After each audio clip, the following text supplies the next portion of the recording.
Պարոն Մանուկյան, դուք տեսանյութեր էիք հրապարակել ցույց տալով, թե ինչ վատ վիճակ է փողոցներում, ամեն կողմում փոսեր են եւ երեք քաղաքապետարանի գործակարգավարական նիստում դա պարզաբանում եւ բացատրում էին այս աղի ավազի աշխատանքներով, դնամաքրման աշխատանքներով, որ ցանել են եւ որից էլ առաջացել են փոսերը։ Ըստ ձեզ ինչ ժամկետներում խելամիտ կլինի, որ վերացնեն, որովհետեւ ամեն օր քաղաքացիները դժգոհում են, որ իրենց մեքենաները վնասվում են։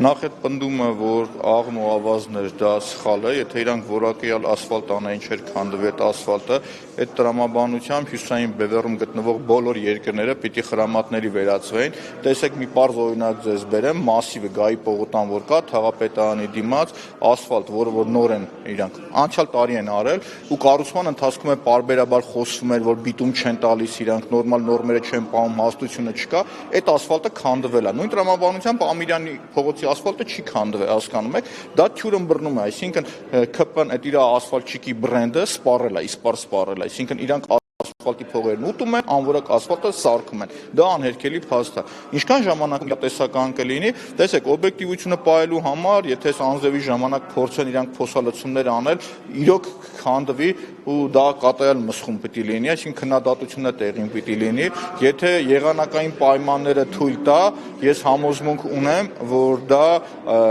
շուրջ 1 ամսվա մեջ հնարավոր է ամբողջությամբ վերականգնել այդ փոսալցումները, դա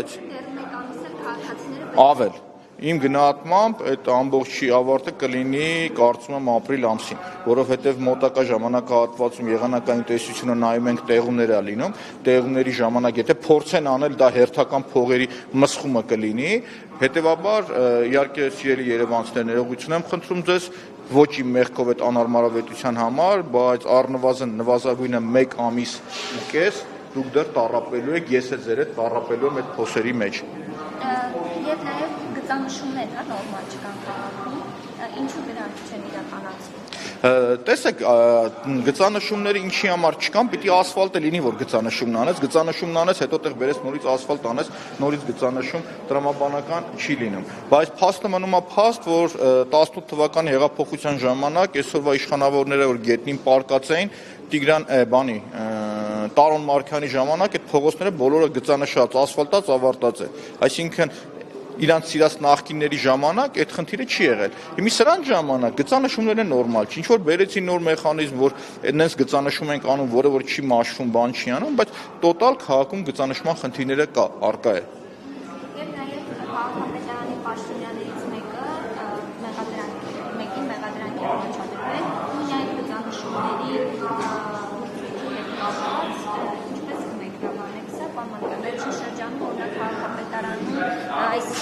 ձերբակալությունները, մեղադրանքները կարծեք թե սովորական են դարձել։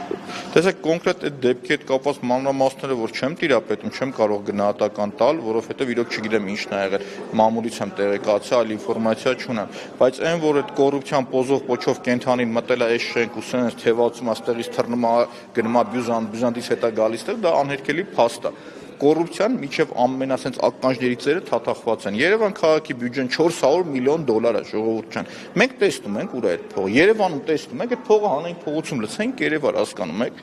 Աբսուրդ է։ Իրոք կոռուպցիան սենց մետաստազի պես չարորակ ռուսկի ամբողջությամբ տարածվել ամբողջ քաղաքապետարանի շենքով։ Մենակ նայեք, տեսեք քաղաքապետարանի աշխատակիցների կյանքը առաջ ոնց են ապրել, այսօր Սարյան փողոցից էս կողմ չեն գալիս։